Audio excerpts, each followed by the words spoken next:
Bagaimana cara cek penerima bansos setelah pakai data DTSE? Ini jawaban Gus Mensos. Simak dan dengarkan baik-baik.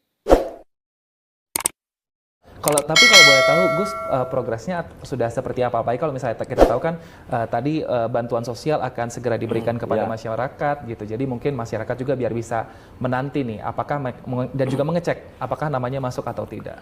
Ya, pertama-tama tentu ini menggunakan data yang lama ya, DTKS yang dimiliki oleh Kementerian Sosial. Tapi kalau nanti data tunggal yang baru ini sudah selesai, itu akan kita cek ke lapangan dan sambil kita memberikan kesempatan untuk masyarakat melihat secara langsung lewat cek bansos. Jadi ada dua jalur ya untuk pemutakhiran atau untuk mengkoreksi data-data yang sudah disajikan oleh BPS itu.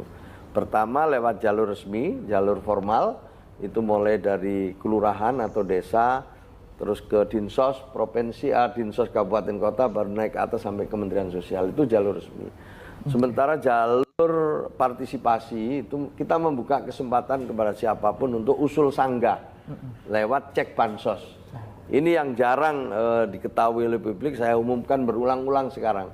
Bahwa untuk usul sanggah itu bisa dilakukan secara langsung oleh masyarakat lewat aplikasi cek bansos.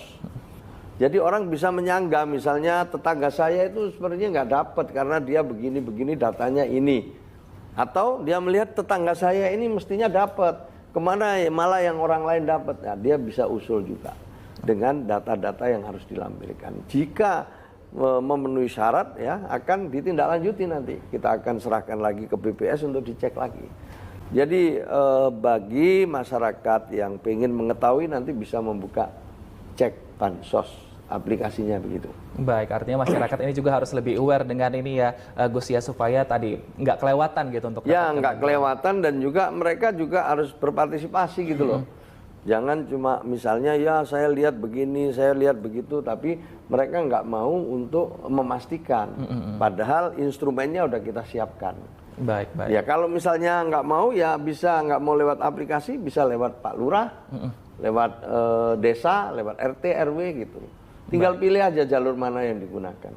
Nah, jadi sudah jelas ya teman-teman, setelah data DTSE digunakan atau diterapkan untuk pengecekan bantuan PKH maupun BPNT, nah kita bisa cek melalui aplikasi cek bansos ya teman-teman. Jika tidak memiliki aplikasinya, tinggal buka di Google ya teman-teman.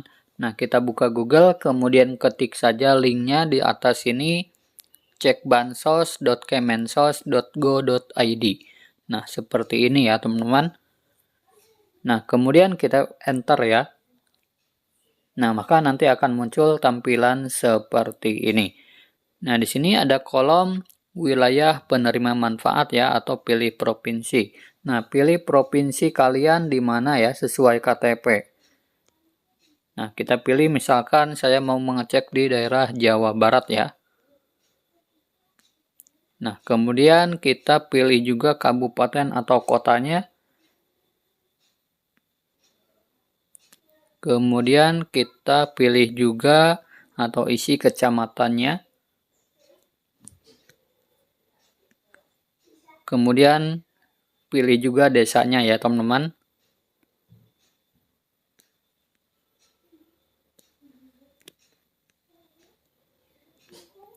Nah, setelah diisi semua, kita pilih isi KTP ya. Kita isi KTP, nama sesuai KTP. Misalkan saya mau mengecek atas nama Ibu Iwi. Nah, kemudian ketik ulang kode yang ada di sebelah sini ya. Nah, ini harus ditulis ulang ya, harus sama besar kecilnya. NDUH, N kecil, D kecil, U, dan H kecil. Nah, tiap pengecekan pasti berbeda-beda ya kodenya. Nah, kita pilih atau klik cari data. Nah, nanti akan muncul seperti ini ya, teman-teman.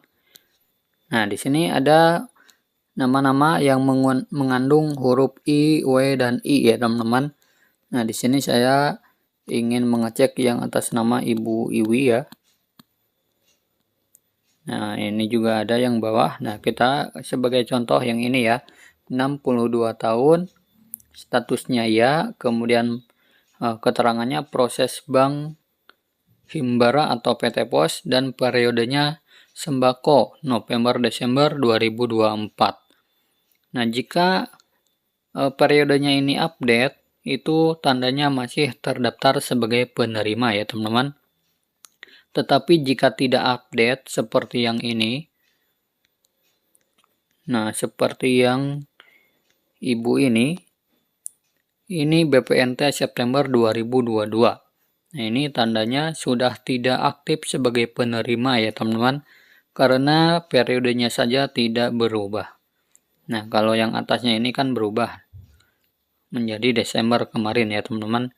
Nah, untuk tahun 2025 nanti, semoga kalian masih terdaftar sebagai penerima ya teman-teman. Nah, ini untuk BPNT, kemudian ini BST, ini PKH. Nah, PKH juga bisa dilihat ya teman-teman, apakah masih aktif sebagai penerima atau tidak. Nah, jika tahunnya tidak berubah seperti ini, itu tandanya tidak terdaftar sebagai penerima lagi ya di tahun 2025 ini. Nah, jadi seperti itu ya teman-teman cara pengecekan penerima bantuan PKH maupun BPNT. Semoga video ini bermanfaat. Sampai jumpa di video selanjutnya. Wassalamualaikum warahmatullahi wabarakatuh.